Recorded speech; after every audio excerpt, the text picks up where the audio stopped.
ஏன்னா வாயில அவன் கட்சி வச்சுப்பானா, அவன் வந்து வாயில கட்சி வச்சானா அது அந்த என்ன சமந்தாவும் அந்த ஸ்ரீலீலான்னு ஒரு நடன அசைவிட ஆபாசம். ஒரு கதாநாயகன் வந்து பார்த்தீங்கன்னா அப்பா தான் உருவாக்கி கொண்டு வந்தார் ஒரு கதாநாயகன்.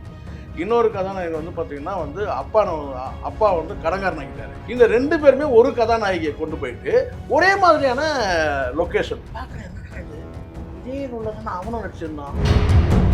ஜெயிலர் படத்துல தேவையில்லாம அந்த இடத்துல வந்து காவாலா பாட்டை கொண்டு வந்து நீங்க பார்த்துருக்கீங்க. இதுல வேற ஒரு ஆடியோ லான்ச்ல ரஜினி சொல்லுவார், என்ன பக்கத்துலேயே விடல, எவ்வளோ ஏக்கம், உடலை காட்டிட்டு வர்றது அசிங்கம், அவமானம் என்ன கேட்டான். ஆனால் வந்து உட்காரும் போது வந்து பார்த்தீங்கன்னா ஏதோ பெரிய இதை பார்த்து பொறாமப்படுறதுக்கு ஒரு டீமும் சொல்லி விடுறதுக்கு ஒரு டீமும், இன்னொரு பக்கம் வந்து கிழட்டு நடிகர்லாம், அந்த கிழட்டு நடிகர்னா கோவம் வருது இவங்களுக்கு. கிழவன் தான் நம்ம சொல்லிடணும்.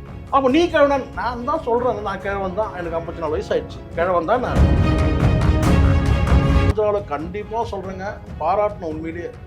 நம்ம தமிழ் சினிமாவாவது இந்த நடன அசைவுகள் வந்து ஓரளவுக்கு இருக்கு. ஆந்திராவில் நடன அசைவுகள் ரொம்ப மோசமாக இருக்கு. லாரன்ஸ் பண்ணுற அட்டகாசம் இருக்கு பாருங்க, கதாநாயகி காட்டும் போதே கால் வந்து. சுந்தர் சி மட்டும் என்ன சார், அவரோட படங்கள்ல கண்டிப்பா. அதனால தானே நான் சொல்றேன், தமன்னா வந்து முழுக்க முழுக்க வந்து ஆபாசமா நீங்க காட்டிட்ட பிறகு அதுக்கப்புறம் அது பேய நடிச்சா எப்படி அந்த பேயை பார்த்து பயம் வரும்? ஸ்க்ரீன் பிளேல வந்து இதெல்லாம் தேவையே கிடையாதுன்ற அந்த அந்த கான்ஃபிடென்ட் வேணும். ஆனா அது ஏன் வரல? இங்க இருக்க நெல்சனுக்கு வரல, இங்க இருக்க மற்றவங்களுக்கு ஏன் வரல? யோசிச்சு பாருங்க. பெண்களை வந்து ஒரு ஆபாசப்படுத்தி காட்டுறான், இதை சில பேர் ஃபாலோ பண்றான். வெற்றி ஃபார்முலா தான் என்னன்னு கேட்டா இப்படி காட்டிடலாம்.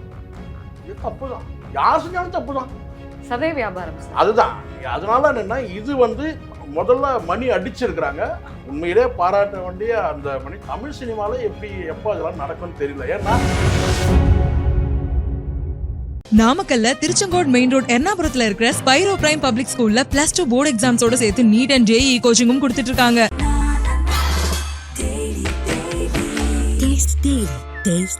தங்கம் வைரம் வெள்ளி தள்ளுபடி திருவிழா. தங்க நகைகள் சேதாரம் 1% குறைவு, வைர நகைகள் கேரட்டுக்கு 5000 குறைவு. உங்க லலிதால விலைய கம்பேர் பண்ணுங்க, எங்க கம்மியோ அங்க வாங்குங்க. கருப்பை புற்றுநோய் குறித்த சந்தேகங்களுக்கான தங்கம் ஹோப்பை இலவசமாய் அணுகுங்கள். கிங் டிவி நேயர்கள் அனைவருக்கும் அன்பார்ந்த வணக்கம். நம்ம கூட இந்த காணொலியில ஷேக்வாரா ஜெய்சங்கர் சார் இருக்காரு. வணக்கம் சார். வணக்கம். வணக்கம். இனிமேல் ஆபாச காட்சியிலையோ இல்ல ஆபாச பாடல்கள்லயோ அந்த நடனம் ஆடுறது கூட வந்து எல்லாத்துக்குமே நோ சொல்லிட்டாங்க சார் இந்த ஆந்திரா மகளிர் ஆணையம். இதை எப்படி பாக்குறீங்க? இல்லை, ரொம்ப நல்ல முடியுமா. ஏன்னா சினிமாவில் பொறுத்த வரைக்கும் இன்னைக்கு இல்லை, நீங்கள் பிளாக் அண்ட் ஒயிட் காலத்தில், அதுவும் குறிப்பாக நான் சொல்ல பெரும் படங்கள் இருக்குல்ல, பழைய படங்கள், நான் தியாகராஜ பாகவதர் காலத்தில் வந்து நான் சொல்கிறேன்.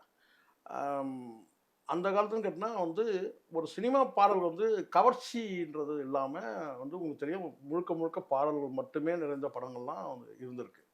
அதுக்கப்புறம் எம்ஜிஆர், சிவாஜி இருக்கட்டும், மற்ற பிளாக் அண்ட் ஒயிட் நான் சொன்ன மற்ற மொழிகளையும் சரி, கவர்ச்சின்றது வந்து பார்த்திங்கன்னா வந்து இருக்காது. எனக்கு தெரிஞ்ச வரைக்கும் நான் சொல்கிறேன், 80களுக்கு பிறகு தான் ஒரு படத்தில் வந்து திணிக்கிற காட்சி, அதாவது கேட்டால் திட்டமிட்டு நான் கேட்டேன்னா ஒரு குத்துப்பாட்டு மாதிரி ஒரு கிளப் டான்ஸு சொல்லுவாங்கள்ல, ஒரு கிளப்பில் வந்து ஒரு ஹீரோ வந்து உட்காந்துருப்பார், சிகரெட் பிடிச்சிட்டு இருப்பார். அப்போ அங்கே வந்து ஒரு நடன காட்சி, அப்போது அந்த நடன காட்சியோட வந்து பார்த்திங்கன்னா வந்து ரொம்ப ஆபாசம் இல்லாமல் ஆடை குறைப்பு இல்லாமல் தான் இருந்தது. ஆனால் 90களுக்கு பிறகு குறிப்பாக ஒரு குறிப்பிட்ட ஒரு கவர்ச்சி நடிகைகளே வந்து உங்களுக்கு தெரியும், சில்க் சுமிதா, அனுராதா, அதுக்கப்புறம் வந்து கவர்ச்சி நடிகைகள் ஒரு ஜெயமாலினி, இவங்கெல்லாம் வச்சு ஒரு 4 நடிகைகள் இருப்பாங்க. அவங்க எல்லா மொழியிலையும் பிஸியாக இருப்பாங்க. தமிழ் சினிமாவிலையும் கவர்ச்சி நடனம் இருக்கும், ஆந்திரா தெலுங்கு படங்களையும் இருக்கும், எல்லா படங்களையும் வந்து திட்டமிட்டு கவர்ச்சி உடலை காட்டுறதுக்காகவே வந்து கேட்டால் வந்து ஒரு கவர்ச்சி நடனத்தை திணிக்கப்பட்ட மாதிரி இருக்கும். என்ன பெரும்பாலும் நீங்கள் பார்த்தீங்கன்னா தெரியும், அதே தான். என்னன்னு கேட்டால் அவர் வந்து ஒரு ஸ்மக்லராக இருப்பாங்க. அவங்க மீட் பண்ணக்கூடிய இடம் வந்து கேட்டால் ஒரு கிளப்பாக இருக்கும். அந்த கிளப்பில் வந்து பார்த்தீங்கன்னா அவங்க டான்ஸ் ஆடுவாங்க. இது மாதிரி வந்து வில்லனுக்கு கூட ஒரு ஆள் இருப்பாங்க கவர்ச்சியா. இல்லை, வில்லன் வந்து அவர் வில்லனை பிரம்மாண்டமாக காட்டணும்னா அவர் உட்காந்து சிகரெட் பிடிச்சிட்டு இருப்பாரு, இந்த அம்மா சுற்றி அவரை சுற்றி வந்து உடலை காட்டி டான்ஸ் ஆடுற மாதிரி இருக்கும். இது 90களில். ஆனால் 2000க்கு பிறகு என்னாச்சுன்னா, உங்களுக்கெல்லாம் அந்த வேலை இல்லை, அது நாங்களே பார்த்துக்கிறோம்னு சொல்லிட்டு ஹீரோயின்களே வந்து என்ன சொன்னாங்க, களத்தில் இறங்கிட்டாங்க. ஒரு கட்டத்துக்கு மேலமா அந்த உடலை காட்டுறது கூட ஒரு வரம்பு இருந்துச்சு. ம்.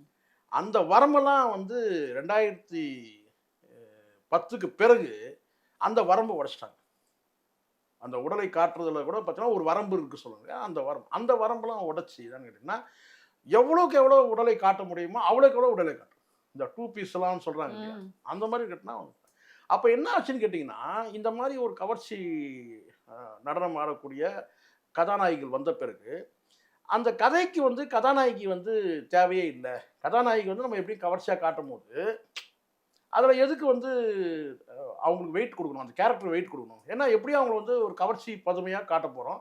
உடலை காட்டுற பெண்ணா நம்ம காட்டப் போறோம். அங்க அவங்களுக்கு என்ன ஹீரோயினுக்கு ஏன் வெயிட் குடுக்கணும்னு சொல்லிட்டு, முழுக்க முழுக்க ஹீரோக்கள் வந்து பார்த்தீங்கன்னா டாமினேஷன் அதிகமாயிடுச்சு. முழுக்க ம். முழுக்க அந்த படத்தில வந்து கேட்டீங்கன்னா, ஹீரோக்கு மட்டும் தான் வேலையே. அப்படி வந்து காட்டியிருப்பாங்க. அது பல படங்கள் நம்ம சொல்ல முடியும். அது ரஜினி, கமல் நடிச்ச படங்களும் சொல்ல முடியும். அங்க சிரஞ்சீவி நடிச்ச படங்களும் சொல்ல முடியும். எல்லா மொழியிலுமேன்னு கேட்டீங்கன்னா, கதாநாயகர்கள் வந்து முழுக்க முழுக்க அவர சார்ந்து தான் வந்து அந்த கதையே இருக்கும். கதாநாயகிக்கு என்ன வேலைங்க? அதெல்லாம் ஈக்குவலா ஒண்ணும் கிடையாதுங்க. சும்மா வருவாங்க. அவர வந்து தொரத்தி லவ் பண்ணுவாங்க. 2, 3 தடவ வந்து ஒரு கவர்ச்சி நடனம். ஏரியில குளிக்கிற மாரி, நான் ஆத்துல குளிக்கிற மாரி இப்படி ஒரு காட்சி. இப்படிதான். கதாநாயகிக்கு அந்த வெயிட் போயிடுச்சு. பிளாக் அண்ட் ஒயிட் எப்படி பத்மினி அம்மாவுக்கும் வந்து சாவித்திரிலாம் இவங்கலாம் நடிக்கும்போது கதாநாயகிக்கு எவ்வளோ முக்கியத்துவம் கொடுத்தாங்க. அந்த கேரக்டருக்கான அந்த வெயிட்டேஜ். கேரக்டருக்கு வந்து எவ்வளோ முக்கியத்துவம் கொடுத்தாங்க. கேரக்டருக்கு வெயிட் இல்லாமன்னு கேட்டா, ஏன்னா எப்படியும் அவங்க உடலை காட்டும்போது பார்வையாளர்களுக்கு வந்து அதாவது ஆடியன்ஸ்க்கு வந்து அவங்க பார்வையே வேற அட்டென்ஷன் அங்க மாரி தான் போகும். அங்க போகும். அப்போ எதுக்குன்னு அப்போ இதுதான் 2010க்கு பிறகு வந்த நடிகைகள் பெரும்பாலும் என்னன்னு கேட்டீங்கன்னா, இந்த தமன்னா, கிமன்னா இதெல்லாம் இவங்கலாம் சமந்தா. இருக்கிறாங்கல்ல, சமந்தா இவங்கலாம் அப்படி ஓரளவுக்கு குஷ்பு, சிம்ரன் இவங்க இருந்த வரைக்கும் கூட பார்த்தீங்கன்னா, கதாநாயகிகளுக்கு கொஞ்சம் வேலை இருந்துச்சு. கொஞ்சம் கண்ண கசக்கணும், கொஞ்சம் டான்ஸ் ஆடணும், டான்ஸ் ஆடணும், அந்த டயலாக்ஸ் பேசணும். டயலாக் பேசணும் அப்படின்ற மாரி இருக்கும். ஒரு சப்போர்ட்டிங் ஒரு ஹீரோவுக்கு சப்போர்ட். அதுக்கப்புறம் வந்தவங்க எல்லாம்னு கேட்டிங்கன்னா, எனக்கு தெரிஞ்சு வந்து 2 படம் தான். ஒரு படம் நான் இந்த கதாநாயகன் சொன்னா இவங்க வேற நம்மகிட்ட சண்டைக்கு வேற வரானுங்க. அதனால என்னால தவிர்க்க முடியாம சொல்ல முடியாம போயிடுது. 2 கதாநாயகன். ஓரளவுக்கு வந்து பார்த்தீங்கன்னா, ஒரு கதாநாயகன் நீங்க க்ளூல வேணா புரிஞ்சுக்கங்க. சரிங்களா? ஒரு கதாநாயகன் வந்து பார்த்தீங்கன்னா, அப்பா தான் உருவாக்கி கொண்டு வந்தாரு. ஒரு கதாநாயகன. இன்னொரு கதாநாயகன் வந்து பார்த்தீங்கன்னா வந்து, அப்பா வந்து கடன்காரன் ஆக்கிட்டாரு. சரிங்களா? இப்போ நான் சொல்றேன்னா, இந்த 2 பேருமே ஒரு கதாநாயகிய கொண்டு போயிட்டு, ஒரே மாதிரியான லொகேஷன். ம். அது கிரீன் மேட். அதுல ஒண்ணும் சந்தேகமே வேண்டாம் உங்களுக்கு. கிரீன் மேட் தான். ஆனா வந்து ஒரு பனிச்சாரல்ல வந்து பார்த்தீங்கன்னா, நான் பார்க்குறேன் என்னடா இது? இதே ரோல்ல தானே அவனும் நடிச்சிருந்தான் அப்படின்னு. ஒரே மாதிரி ஒரே கதாநாயகி கொண்டு போயின்னு கேட்டினா, ஏதோ பாலைவனத்தில வந்து பார்த்தா பனிச்சாரல்ல வந்து பார்த்தீங்கன்னா, ஒரு பாடலுங்க. அவ்வளவு நான் வந்து கதாநாயகி வந்து ஏன் பேர சொல்றேன்னு கேட்டீங்கன்னா, அவங்க வந்து இத பத்தியெல்லாம் கேர் பண்றதில்ல. ஏன்னா இவங்களுக்கு தான் வந்து பார்த்தீங்கன்னா, கதாநாயகருக்கு தான் கோவம் வருது. அவங்களுக்கு அத பத்தி ஒண்ணும் பிரச்சனையே இல்ல. யாருன்னு கேட்டீங்கன்னா, தமன்னா தான். ம். அவ்வளவு ஆபாசமான ஒரு உடை. இது ஒட்டுமொத்தமா இப்படி பார்க்கும்போது என்னன்னு கேட்டீங்கன்னா, தவிர்க்க முடியாம நல்லா புரிஞ்சுங்க. யாரும் வந்து இங்க ஜெயிலர் படத்துல சூப்பர் ஸ்டார் ரஜினி வந்து உங்களுக்கு தெரியும். ம். அப்பா ஒரு குடும்பத்துல அப்பா மகனை கடத்தி கொண்டு போய் வச்சுருவாங்க. அந்த மகனை மீட்டு கொண்டு வரணும். இதுதான் கதையே. அவ்வளவு சுவாரஸ்யமான கதையில தேவையில்லாம அந்த இடத்துல வந்து காவாலா கேட்டீங்கன்னா, காவாலா பாட்ட கொண்டு வந்து நீங்க பார்த்துருப்பீங்க. அவசியமே இல்ல அது. அங்க எதுக்கு அது? தமன்னாக்கு அங்க வேலையே இல்ல. இதுல வேற ஸ்டேஜ்ல அந்த தமன்னா வந்து சொல்லும்போது வந்து அந்த ஒரு ஆடியோ லான்ச்ல நினைக்கிறேன் ஜெயிலர் இல்ல ரஜினி சொல்லுவார் என்ன பக்கத்திலேயே விடல. எவ்வளோ ஏக்கம். இங்க யார் உட்கார்ந்து இருக்கிறாங்கன்னு பார்த்தீங்கன்னா, அவருடைய மனைவி எல்லாம் உட்கார்ந்து இருக்கிறாங்க. இங்க அந்த இந்த இதுல ஆடியன்ஸ் கேலரி. லான்ச்ல. அவர் என்ன தமன்னா பக்கமே விடவே இல்ல. அப்படின்ற ரஜினியோட அந்த ஏக்கத்தை சொல்றேன் நான். அவர் தப்பா சொல்லல. ஒரு ஏக்கம். அதே மாதிரி இன்னொரு இடத்துல சொல்லுவாரு. ஆம், இப்போ மஞ்சு வாரியரோட ஒரு படம் வந்து ஆ, வந்தலே song. வேட்டையன். நான் வந்து முதல்ல அவங்கள பார்த்த வந்து ரொம்ப படத்துல தான் அவங்கள பார்த்துருக்குறேன். வித்தியாசமா நான் இப்போ நேர்ல வந்து பார்த்தீங்கன்னா அப்படியே தலன்னு வந்தாங்கன்றாரு. அப்போ எப்படி வந்திருப்பாங்கன்னு பார்த்துங்க. தலன்னு வந்தாங்கன்றார். இதெல்லாம் சொல்றது யாருன்னு 48 கேட்டீங்கன்னா, வயசு சார் உங்களுக்கு. ஆமா அவங்களும் 48 ஆனா இவர் வயசு எவ்வளோன்னு சொல்லுங்க. அதை இவருக்கு சொல்லுங்க. 75. அவர் சொன்னாரு தலன்னு வந்தாங்கன்னு. அப்போ இங்க பாருங்க சினிமால சக கலைஞர்களுக்கே ஒரு பார்வை இப்படி இருக்கும்போது ஆடியன்ஸுக்கு எப்படி இருக்குன்னு பாருங்க ம். பார்வை. அப்போ முழுக்க அங்கே வந்து ஒரு என்ன சொன்னால் அந்த அந்த கவர்ச்சி கண்ணோட்டன்றது காம கண்ணோட்டமாக மாறிடுச்சு. இதுதான் உண்மை. அப்போ அது இங்கே உண்மைதான். வந்து ஆப் அடிக்கணும்ல கண்டிப்பாக. நீங்கள் ஒரு சாதாரண கிராமங்களில் ஒரு இந்த குத்துப்பாட்டு பாடக்கூடிய இந்த தெரியும் திருவிழாக்களில் நடனம் ஆடக்கூடிய பெண்களுக்கு வந்து ஒரு ஜட்ஜ்மெண்ட் வந்தது. என்னன்னு கேட்டினா கோர்ட்ல சொன்னாங்க கோர்ட்டில் இனி இந்த சொன்னாங்க மாதிரி. இந்த மாதிரி கிடையாது. ஏன்னா நீங்கள் பார்த்துருப்பீங்க அதில் வந்து அவங்க எந்த மாதிரி உடை அணிவான்னு ரொம்ப கேட்டிங்கன்னா நியாயமா ஒரு ஒரு ஜட்டி போட்டிருப்பாங்க. மேலே வந்து ஜட்டின்னு சொல்ல முடியாது, பாக்ஸஸ் மாதிரி அது மாதிரி இருக்கும். இருக்கும். அவ்வளோதான். ஒரு என்ன சொன்னா ஒரு 2 பீஸ்ன்றது அதான் போல இருக்கு. பாக்ஸஸ். அவங்களுக்கு. ஆனா அதுவே பரவாயில்ல.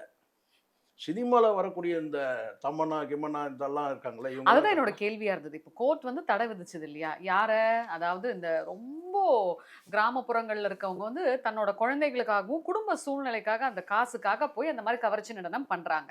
அது கிராம திருவிழாவா இருக்கட்டும், அது எல்லாமே பாத்தீங்கன்னா வயிற்று பொழப்பு. கண்டிப்பா அவங்களுக்கு தடை விதிச்ச கோர்ட் வந்து இன்னைக்கு இன்ஃப்ளூயன்சஸ், சோஷியல் மீடியால இருக்கக்கூடிய நிறைய இன்ஃப்ளூயன்சஸ், அதுக்கப்புறமேல்ட்டு ஆக்ட்ரஸ், மாடல்ஸ் இவங்கெல்லாம் 2 பீஸ்ல ஆடிட்டு இருக்காங்க. அதெல்லாம் இங்க சமூக இதுதான் இங்க என்னன்னு கேட்டினா ஏழைகள் மீது தான் இங்க வந்து சட்டங்கள் பாயுது.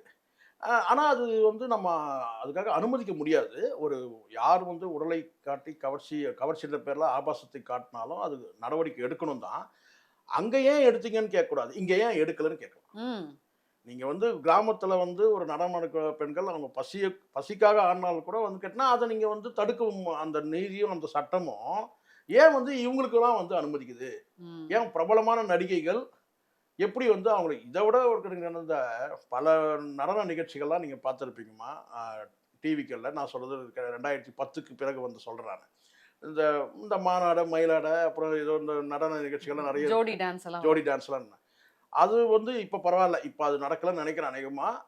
அப்போ வந்து பார்த்தீங்கன்னா மேடையிலேயே வந்து அந்த மாதிரியான ஒரு ஆபாசமான உடைகளை போட்டுக்கிட்டு லவ் பெர்ஃபார்மன்ஸே நடக்கும். கேட்டா லவ் டுவேட். ஆமா. இது டான்ஸ் ஒரு பக்கம்னு கேட்டினா சினிமா நிகழ்ச்சிக்கு வரக்கூடிய நடிகைகளே வந்து பார்த்தீங்கன்னா ரொம்பவும் ஆபாசமான உடையை அணிஞ்சிட்டு வரதை நம்ம பார்த்துருக்கோம். வந்து அதுவும் அவங்களுக்குலாம் எப்போ எங்கே வரிசையில் கேட்டால் முதல் வரிசையில் இடம் கொடுப்பாங்க. அவங்க ஏதோ வானத்துலேருந்து அப்படியே குதிச்ச மாதிரி வந்து ஒரு கர்வமான ஒரு நடையோட நீ உடலை காட்டிட்டு வர்றது அசிங்கம், அவமானம் என்ன கேட்டால். ஆனால் வந்து உட்காரும் போது வந்து பார்த்தீங்கன்னா ஏதோ பெரிய இதை பார்த்து பொறாமப்படுறதுக்கு ஒரு டீமும் சொல்லி விடுறதுக்கு ஒரு டீமும் நம்ம பார்த்துருக்குறோம். கரெக்ட். இது உண்மை. சக நடிகைகள் வந்து இந்த நடிகை வந்து இப்படி ஒரு ஆபாசமான ஒரு உடைய அணிஞ்சு வர்றது வந்து கேட்டால் ஒரு பொறாமையோடு பார்க்கக்கூடிய நடிகைகளும், இன்னொரு பக்கம் வந்து கிழட்டு நடிகர்லாம் அந்த கிழட்டு நடிகர்னா கோவம் வருது இவங்களுக்கு. இது கிழவன் தான் நம்ம சொல்லிடணும். அப்போ நீ கிழவன், நான் தான் சொல்கிறேன் நான் கிழவன் தான், எனக்கு 54 வயசு ஆயிடுச்சு, கிழவன் தான் நான். இதில் என்னடா உங்களுக்கு கஷ்டம்? நானே அதை டிக்ளேர் பண்ணுறேன். ஆமாம் 53 வயசு 54 ஆயிடுச்சு, நான் கிழவன் தான். இவர் நீங்கள் அவர்கிட்ட கேட்குறாங்க, இவர் வந்து என்னை போட்டு அனுப்புகிறாங்க. நான் கமெண்ட்லாம் படிக்கிறேன், நண்பர்கள் போட்டு அனுப்புவாங்க. அப்பா ஒன்று பாரு என்ன சொல்லியிருக்காங்க பாருங்க அப்படின்னா.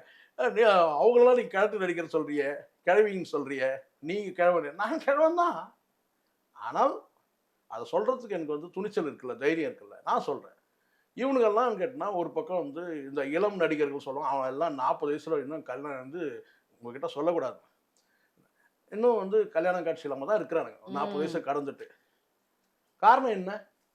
சினிமா தொழில்னா யாரும் வந்து காலகாலத்தில் கல்யாணம் பண்ணிட்டு குடும்பத்தோடு இன்னைக்கு எவ்வளோ பேர் இருக்கிறாங்க. ஆமாம். ஆனால் பெரும்பாலும் நான் சொல்கிறேன், இந்த நடிகர்கள், நான் குறிப்பிட்ட நடிகர்கள்னு கேட்டினா இந்த மாதிரியான கவர்ச்சியும் ஆபாசத்தையும் நம்பி நடிக்கிற நடிகர்கள் இருக்கிறாங்கல்ல, அவன் பெருமையாக நினைக்கிறான். தன் கூட மட்டுமே நடிக்கணும்னு வேற ஆசைப்படுறான். வேற யாருக்கும் நீ போயிடாத. எது நடிகை தான் இத்தனைக்கும் அங்கே நடித்தாக்கா இவனுக்கு வலிக்கும், அவங்க கூட ஜோடி போட்டால் நடிக்கும் வலிக்கும். ஒரு 5 வருஷம் தான் நடிக்க போகிறாங்கன்னு வச்சுக்கோங்களேன். சொல்கிறேன் நான், விதிவிலக்காக 1-2 பேர் இருக்கிறாங்க, பெரிய ஒரு பிரேக் கொடுத்துட்டு வந்து கம்பேக் கொடுக்குறவங்களாம் இருக்கிறாங்க, நான் இல்லைன்னு சொல்லலை நடிகைகளில். ஆனால் பெரும்பாலான நடிகைகள் வந்து ஒரு 5 வருஷம் தான் அவங்க இருக்கிறாங்க. ஏன் வந்து பத்மினி மாதிரி பானுமதி மாதிரி ஏன் ஒரு 10 வருஷம் 15 வருஷம் அவங்களால முடியல, கோல வச்ச முடியல? ஏன் அதுக்குள்ளே வந்து பார்த்தீங்கன்னா வந்து வெளியேறிடுறாங்க, சினிமாவிலேருந்து வந்துன்னா ரிட்டையர் ஆகிடுறாங்க? அவங்க முழுக்க இத்தனைக்கும் ஒரு 15 வருஷம் வந்து கேட்டால் கதாநாயகியாவே பல படங்களில் வந்து நடித்து அவங்க ஸ்டாண்ட் பண்ணிக்கிறாங்க. நான் பத்மினியை சொல்கிறேன், சாவித்திரி சொல்கிறேன், சரோஜதேவி, இவங்கெல்லாம். ஆனால் இவங்கெல்லாம் 5 வருஷம் தான். அது காரணம் கேட்டால் நீங்கள் மொத்தமாக வந்து காட்டிடுறீங்க, நீங்கள் அவுத்து காட்டிட்டீங்கன்னா அதுக்கப்புறம் பாருன்னா கேட்டால் இது ஆடியன்ஸு நிறைய தடவை பார்த்துட்டாங்க, அடுத்து வேற ஆளை போடணும். இது இப்படி தமிழ் சினிமா மட்டுமே இல்லாம இந்திய சினிமாவே முழுக்க முழுக்க இந்த மாதிரியான கதாநாயகிகளுடைய உடலை காட்டியே வியாபாரம் பண்றதுக்குன்னு ஒரு காலகட்டம் இருந்தது. ஒரு சந்தேகம் சார். இப்போ படங்கள்ல வந்து ஒரே மாதிரியான இதுல போனா நிறைய பேர் பார்க்க மாட்டாங்க. உதாரணத்துக்கு சொல்லணும்னா, இப்ப இந்த காவாலா சாங் பத்தியே பேசணும். அது செம்ம ஹிட். இப்போ கவர்ச்சி நடனம் வந்து நாங்க ஆட மாட்டோம். சொல்ற மாமா அது அடுத்த கேள்வியா வரப்போகுது. சமந்தா கோச்சிக்கு போறாங்க. அது அடுத்த கேள்வி அதுதான் வரப்போகுது. ஃபர்ஸ்ட் இந்த கேள்வி. சோ இந்த கவர்ச்சி பாடலுக்காகவே ஓடின பல படங்கள் இருக்கே. அப்போ இந்த மாதிரி இதெல்லாம் நாங்க ஆட மாட்டோம்னா அப்ப வியாபார ரீதியா வந்து நிறைய முடங்கி போயிடுது. இங்க ஒரு விஷயமா கதாநாயகிகள் வந்து நடிப்பை மட்டுமே நம்பி வந்த கதாநாயகிகள் இருக்காங்க. நான் சொல்கிறேன் 2000 பிறகு வந்த நடிகைகள் நீங்கள் இப்படி எடுத்துங்க. நீங்கள் இப்போ கிழக்கே போகும் ரயிலில் ஆரம்பித்த ராதிகா முழுக்க முழுக்க ராதிகா கிட்ட என்ன ப்ளஸ் அவங்களோட நடிப்பு, டான்ஸ், முழுக்க நடிப்பு தான். டான்ஸ்லாம் ரெண்டாவது. அவங்க ஒன்றும் பெரிய டான்ஸர்லாம் கிடையாது. நான் சொல்கிறேன் நடிப்பில் வந்து அடிச்சுக்க முடியாது. யார் இன்னும் இன்னைக்கு சொல்ல முடியல. சிறந்த நடிகை யாருங்க இன்னைக்கு இந்த ஜென்ரேஷன் இந்த ஒரு 30 வருஷத்துல எடுத்தோம்னா, அது முன்னாடி 30 வருஷம் முன்னாடினா நம்ம சாவித்திரி கிட்ட போயிடுவோம். சார் ராதிகா பீரியட்ல நிறைய பேர் சொல்லலாம். ராதா சொல்லலாம், அம்பிகா சொல்லலாம், ஊர்வசி. இதெல்லாம் இவங்களெல்லாம் சொன்னாலும் கேட்டினா நடிப்புல வந்து கேட்டினா வந்து எல்லா பரிமாணங்களும் காட்டக்கூடிய மகன் வந்து நான் ஒரு சில தான் சொல்ல முடியும். நீங்க அம்பிகா ராதா ஒப்பிட்டீங்கன்னா நீங்க வந்து ஃபேமிலி ஓரியன்டட் கேரக்டர். இல்ல ராதா கிட்ட தான் சொல்ல முடியும் நடிப்புல. டிஃபரன்ஸே ராதா. அப்போ ராதிகா, அம்பிகா, ராதா 3 பேர் சொன்ன கேட்டா நீங்க ராதிகா நடிப்புல ராதிகா சொல்கிறேன் நான். இப்படியே நீங்கள் அடுத்தடுத்த ஜென்ரேஷன் நீங்கள் அப்படியே கொண்டு வந்தால் கூட குஷ்பு பீரியடில் நீங்கள் குஷ்பு, சிம்ரன், இன்னும் சில பேர் அப்படியே நீங்கள் கொண்டு வந்தீங்கன்னா கூட கேட்டினா குஷ்பு கிட்டும். ஏன்னா நடிப்பு. இங்கே இது எல்லாத்தையும் தூக்கி சாப்பிட்ற மாதிரி 2010க்கு பிறகு வந்த நடிகைகள் வந்து பெரும்பாலான நடிகைகள் கவர்ச்சி முழுக்க முழுக்க கேட்டினா வந்து நடிப்புலாம் என்னது இது ஏதோ நடிப்புலாம் சொல்கிறீங்க அப்படி ஆயிடுச்சு. இதில் 1-2 விதிவிலக்குகள் இல்லாமல் இல்லை. இங்கே எல்லாத்துக்கும் ஒரு விதிவிலக்கு இருக்குது. ஜோதிகா வந்து நம்ம வந்து சிறந்த நடிகை தான். அதெல்லாம் ஓவர் ஆக்டிங். அதெல்லாம் ஆமாம். ஆனால் அதுதான் நான் சொல்ல வரேன். என்னன்னு கேட்டிங்கன்னா அந்த படத்தில் கொஞ்சம் ஓவராக தான் இருந்தது. சந்திரமுகி நீங்கள் சொல்ல வர்றது எந்த படம் சொல்கிறவனுங்க எனக்கு புரிஞ்சிச்சு. பட் இருந்தாலும் என்ன அதில் முதல்ல புக் பண்ணது வந்து சிம்ரன் தான் புக் பண்ணேன். ஆனால் சிம்ரன் வந்து அப்போ ப்ரெக்னெண்ட்டாக இருந்ததுனால அந்த அம்மா முடியாதுன்னு சொல்லிட்டாங்க. எனக்கு ஃபுல்லாக தான் முக்கியம், எனக்கு அந்த கேரக்டரே இல்லைனாலும் பரவாயில்ல. ஆனா அவங்க கூட சூப்பர் ஆக்ட்ரஸ் சார். கண்டிப்பா அழகா வந்தாங்க, ஷார்ட் ஸ்பேன்ல எஸ்கேப் ஆயிட்டாங்க. இதெல்லாம் வந்து அதுதான் நான் சொல்றேன் உங்களுக்கு. 2010க்கு பிறகு வந்தவங்கள நீங்க எடுங்க, யாராவது ஒருத்தரை காட்டுங்க. அத்தி பூத்தா மாதிரி ஒரு பொண்ணு வந்திருக்கு, சாய் பல்லவி. நடிப்புல பின்னி எடுக்குது. அது அமரன்ல நம்ம பார்த்தோம். ஒரு சக நடிகை வந்து எல்லா பரிமாணங்களையும் காட்டணும். நீங்க வெறும் முழுக்க முழுக்க இங்க வந்து பார்த்தீங்கன்னா வந்து கவர்ச்சின்ற பேர்ல ஆபாசத்தை மட்டுமே காட்டக்கூடிய வந்து நடிகை தானே இருக்கிறாங்க. நீங்க ஒரு தடவை நீங்க இவ்வளவு உடல்ல நீங்க ஆபாசத்தை நீங்க காட்டிட்டீங்கன்னா அதுக்கப்புறம் நீங்க என்னதான் நடிச்சாலும் நம்ம அதை ரசிக்க முடியல சார். ஆனா இதுல வந்து ஒரு பயங்கரமான சகுனித்தனம் இருக்கு சார். என்னன்னா ஆக்ட்ரஸ் எல்லாம் வந்து எல்லாரையுமே வந்து எப்படி சொல்றது, அவங்க வந்து செல்லிங் பாயிண்டா பாக்குறாங்க. இப்போ உதாரணத்துக்கு சமந்தாவை சொல்லணும்னா அந்த ஊ சொல்றியா பாட்டை வச்சு அவங்க பல கோடி சம்பாரிச்சிட்டாங்க. நிறைய இடங்கள்ல போய் அந்த ஒரு பாட்டுக்கு வந்து நீங்க ஆடி காட்டுங்க உங்களுக்கு இத்தனை கோடி தரோன்னு சொல்லி கோடியில புரள்றாங்க. இல்ல இது நான் சொல்றேன், ஒரு காலகட்டத்துல ஒரு பாடல் வந்து ஹிட் ஆகும். அந்த பாடல் வந்து நீங்க சுராங்கனின்னு ஒரு பாட்டு இருக்கு, உங்களுக்கு தெரியுங்க. சுராங்கனிக்கா மால்கண்ணாவான்னு ஒரு பாட்டுலாம் இருக்கு, உங்களுக்கு தெரியும். அது நான் நினைக்கிறேன் 80களுக்கு பிறகு வந்த பாட்டு தான் நினைக்கிறேன். இந்த மாதிரி ஹிந்தி பாட்டு அது மாதிரி கேட்டினா அந்த டிஸ்கோ மையப்படுத்தி அப்புறம் அந்த முகாபலா பாட்டு இந்த மாதிரி ஒவ்வொரு காலகட்டத்தில் ஒரு பாட்டு வர மாதிரி கேட்டினா இதெல்லாம் வந்து தொடர்ச்சியாக வந்துட்டு இருக்குது. அதில் தான் நீங்கள் சொன்ன மாதிரி கேட்டினா இந்த சொல்கிற மாமான்ற அந்த ஒரு பாட்டு வந்தது கேட்டினா அந்த ஒரு பாடு வந்து கேட்டினா அமைஞ்சிடுச்சு. ஆனால் அதில் கூட பார்த்தீங்கன்னா வந்து அவங்களுடைய இந்த நடன அசைவுகள் மோசமாக இருக்கும், உடை ஓரளவுக்கு கட்டுப்பாடாக இருக்கும். அது ஓகேவா இருக்கும், பட் ஸ்டெப்ஸ் வல்கராக இருக்கும், ரொம்ப ஸ்டெப்பும் மோசமாக இருக்கும். அதை தாண்டி இப்போ வரக்கூடிய வந்து அதுவும் அவனுக்கு பண்ணுற அட்டகாசம் இருக்குது பாருங்கள். ஆந்திராவில் கண்டிப்பாக சொல்கிறேங்க, பாராட்டணும். உண்மையிலேயே நம்ம தமிழ் சினிமாவாவது இந்த நடன அசைவுகள் வந்து ஓரளவுக்கு இருக்குது. ஆந்திராவில் நடன அசைவுகள் ரொம்ப மோசமாக இருக்குது. அதுவும் இந்த வயசான நடிகருங்க இருக்காங்க வந்து நம்ம அப்படி சொன்னால் கோச்சிக்கு போகிறாங்க, நம்ம இப்படியே சொல்லிவிடுவோம். இந்த கிழ நடிகர்கள்லாம் இருக்கிறான்னு பாருங்கள், அவனுக்கு போடுற ஸ்டெப்பு இருக்குது பாருங்கள், ஐயோ ரொம்ப மோசமாக இருக்குது. ஏன்னா வயசானு சொன்னால் கோவம் வரும் அவங்களுக்கு, கிழ நடிகர்னே சொல்லிடுவோம். ஏன்னா இவனுக்கு போடுற ஸ்டெப்லாம் நீங்கள் பார்த்துருப்பீங்க, நம்ம குறிப்பிட்டு சொல்ல விடுறோம். ஏன்னா அந்த மாதிரி இருக்குது. அதுவும் பவன் கல்யாணம் வந்து பார்த்தீங்கன்னா அண்டர்வேர் கழண்டு போய் ஒரு காட்சி நம்ம பார்க்குறோம். அண்டர்வேரை வந்து பார்த்தீங்கன்னா காட்டிக்கிட்டே வந்து பேண்ட் வந்து கழண்டு இருக்கிற மாதிரியான ஒரு டான்ஸு நம்ம அதை பார்க்குறோம். அது ட்ரோல் ஆச்சுங்க. அந்த மாதிரி என்ன கேட்டால் நடன அசைவுகள் வந்து கேட்டால் ரொம்ப மோசமாக இருக்குது. ம். ஆண் நடிகர்களுக்கும் பெண் நடிகர்களும் சேர்ந்து நடிக்கக்கூடிய அந்த நடன அசைவு வந்து கேட்டால் ரொம்ப மோசமாக இருக்குது. கிட்டத்தட்ட என்ன கேட்டால் செக்ஸுவலாக உடலுறவை வந்து பார்த்தீங்கன்னா வந்து ஆ. அந்த அசைவுகள் வந்து பார்த்தீங்கன்னா அதை காட்டுறது நம்ம பார்க்குறோம். இதை வந்து இதுக்கு மேலே வந்து அமைதியாக இருக்க முடியுமா? இதுக்கு மேலே ஒரு அமைப்பு அமைதியாக இருக்குமா? அப்போ அவங்க எடுக்கிற நீங்கள் முதல் கேட்ட கேள்வி இதுதான். அவங்க நடவடிக்கை அங்கே மட்டும் எடுக்கக்கூடாது, இங்கேயே இங்கேயே முதல்ல எடுக்கணும். என்ன கேட்டால் வந்து சென்சார் வந்து இனிமேல் வந்து பார்த்தீங்கன்னா அவங்களுடைய விதிகளை வந்து வேற வேற வகையில் டிசைன் பண்ணணும். இனிமேல் அந்த விதிகளை வந்து இதெல்லாம் கூட அவங்க பார்க்கணும். முன்னாடி என்னன்னு கேட்டால் ஆபாசம் இருக்கா, ஆபாசம் இல்லையா, இதுதான் பார்ப்பாங்க. ஆனால் இப்போ என்னன்னு கேட்டால் ஆபாசம் எவ்வளோ தூரம் அனுமதிக்கலான்றத அந்த முடிவுக்கு வந்துட்டாங்க. அப்போ ஆபாசத்தை நம்ம அனுமதிக்கும் போது இது உண்மையிலே இந்த கதைக்கு தேவையா? ஒரு முழுக்க முழுக்க விபச்சாரியாவே நடித்த அது அரங்கேற்றமாக இருக்கட்டும், பிரமிளா நடித்த அரங்கேற்றமாக இருக்கட்டும், சரிதா நடித்த தப்பு தாளங்களாக இருக்கட்டும், அவங்க விபச்சாரி. ஆனால் ஒரு ஆபாசம் கூட பார்க்கவே முடியாது. அவங்க முழங்கால கூட பார்க்க முடியாது, காலை கூட பார்க்க முடியாது. ஆனால் விபச்சாரி எப்படி? ஆனால் இன்னைக்கு அப்படி கிடையாது. ஒன்றும் சாதாரண குடும்ப பொண்ணு தான் காட்டுறான்.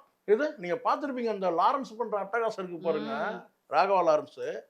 அவனும் இந்த காஞ்சனா 1, 2, 3 எடுத்துகிட்டே இருக்கான். சார் அது அவன் காட்டுறதுதான் பார்த்தீங்கன்னா அவ்வளோ இதுவாக இருக்கும். கதாநாயகி காட்டும் போதே கார்லேருந்து இறங்கும் போதே வந்து பார்த்தீங்கன்னா முட்டி தொடையெல்லாம் காட்டின்னு தானே இறங்குதுங்க. ஏன் சுந்தர் சி மட்டும் என்ன சார், அவரோட படங்கள்ல அதுதான் நான் கண்டிப்பா அதனால தானே நான் சொல்கிறேன், தமன்னா வந்து நீங்கள் வந்து முழுக்க முழுக்க வந்து ஆபாசமாக நீங்கள் காட்டிட்ட பிறகு அதுக்கப்புறம் அது பேயை நடிச்சா எப்படி அந்த பேயை பார்த்து பயம் வரும்? நீங்கள் சொல்லுங்கள். வேணா சுந்தர்சியே பயந்துக்க வேண்டியது தான். இது அவரே எடுத்துட்டு அவரே பயந்துக்க வேண்டியது தான். அந்த பேயை பார்த்தா எங்கே நமக்கு பயம் வருது? எப்பயாவது அந்த பேய் அந்த ஒரு காட்சியில் வருமா? அப்படிதான் யோசனை ஓடிட்டு இருக்கு படம் பார்க்கும்போது. இதுதானே உண்மை. ஆமாம் சார். தமன்னா வந்து பேயாக இருக்கு. அந்த பேயை பார்த்தா நீங்கள் நல்லா சொல்கிறீங்க, இங்கே தான் தவிர்க்க முடியாமல் நம்ம சொல்கிறோம். மிஷ்கினும் பேயை காமிச்சார் நமக்கு பிசாசு படத்தில். கண்ணீர் விட்டு அழுதும் இல்லையா, கண் கலங்கணும், ஏங்கணும், ஐயோ பாவம்பா. ஆனால் இங்கே வந்து பார்த்தீங்கன்னா ஐயோ இந்த பேயை வந்து கொஞ்சம் அப்படி காட்டிடக்கூடாதா? எப்படி அந்த பேயை பார்த்தா பயமே வரல, இந்த பேயை பார்த்தாலும் பயம் வரல, ஆனால் பரிதாபம் வருது நமக்கு. ஆனால் அங்கே பரிதாபம் வரல, ஆனால் வருதா? அதுதான். ஸோ அதனால இது வந்து சரியான ஒரு என்ன கண்டிப்பா இது வந்து தேவையான ஒரு சட்டம் தான். ராபின்ஹுட்னு ஒரு படம் வருதான் சார், அந்த படத்துல வர இந்த மாதிரி ஒரு பாடல் காட்சியில தான் இந்த சர்ச்சையை எடுத்திருக்காங்க. அதுதான் இல்லை நானே இப்போ நீங்கள் பாருங்கம்மா, இப்போ கேஜிஎஃப் வந்து நீங்கள் கேஜிஎஃப்ல ஒரு கதாநாயகியை காட்டுவாங்க. அங்கே 2 பேர் முக்கிய பெண் கதாபாத்திரமா, 2 கதாபாத்திரம் தான். ஒன்று அம்மா கேரக்டரு, ராக்கி பாயோட அம்மா, இன்னொன்று ராக்கி பாயோட ஒய்ஃப். நீங்கள் பாருங்க, எந்த இடத்துல வந்து கேட்டினா அவங்கள அந்த கதாநாயகி வந்து ஏதாவது கவர்ச்சியாக காட்டிக்கிறாங்க, அந்த கான்ஃபிடென்ட் வந்து இயக்குனருக்கு இருக்குது. ஸ்க்ரீன் பிளேல வந்து இதெல்லாம் தேவையே கிடையாதுன்ற அந்த அந்த கான்ஃபிடென்ட் வேணும்.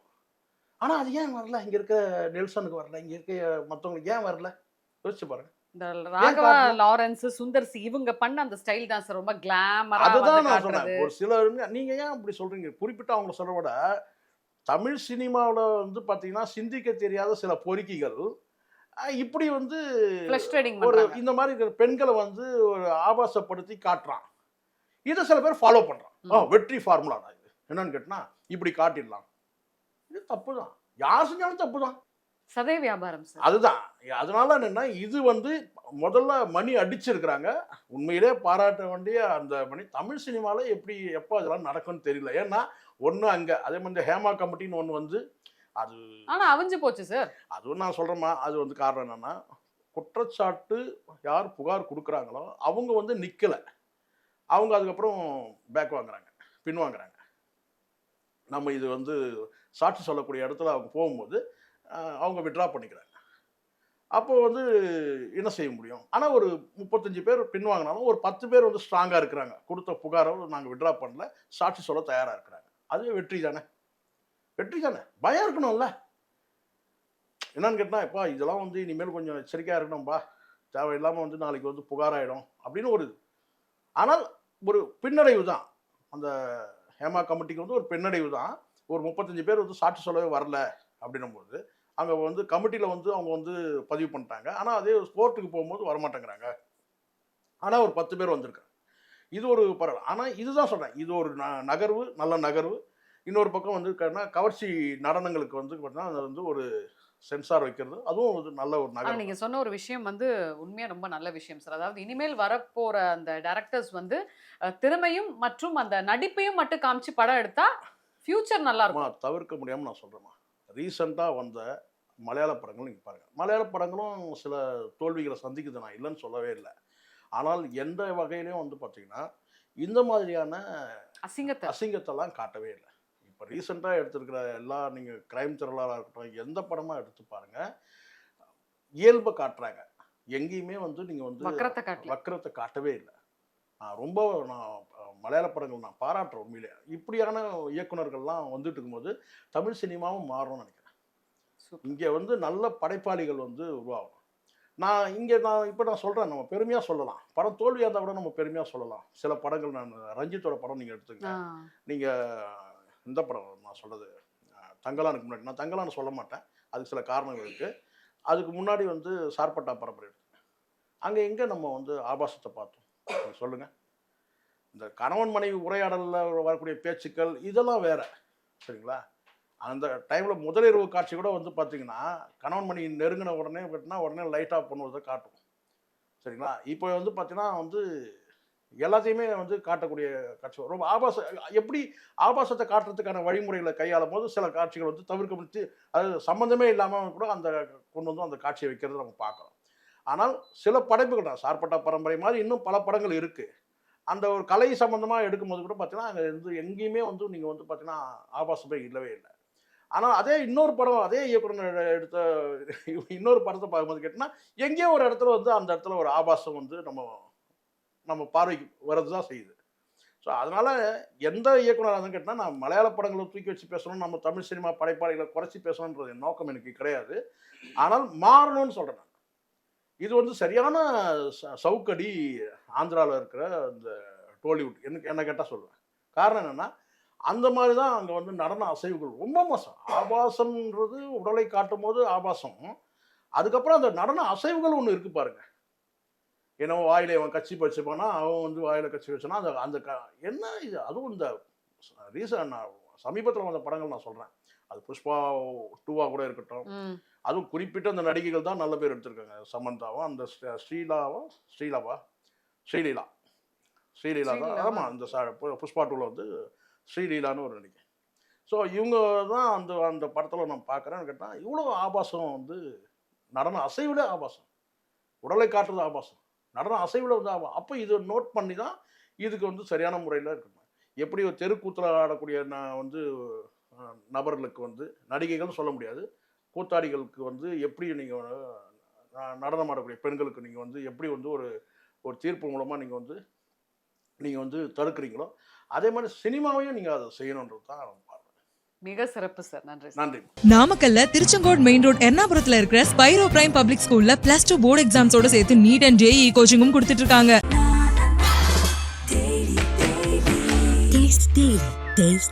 தங்கம் வைரம் வெள்ளி தள்ளுபடி திருவிழா. தங்க நகைகள் சேதாரம் 1% குறைவு, வைர நகைகள் கேரட்டுக்கு 5000 குறைவு. உங்க லலிதால விலையை கம்பேர் பண்ணுங்க, எங்க கம்மியோ அங்க வாங்குங்க. கருப்பை புற்றுநோய் குறித்த சந்தேகங்களுக்கான தங்கம் ஹோப்பை இலவசமாய் அணுகுங்கள்.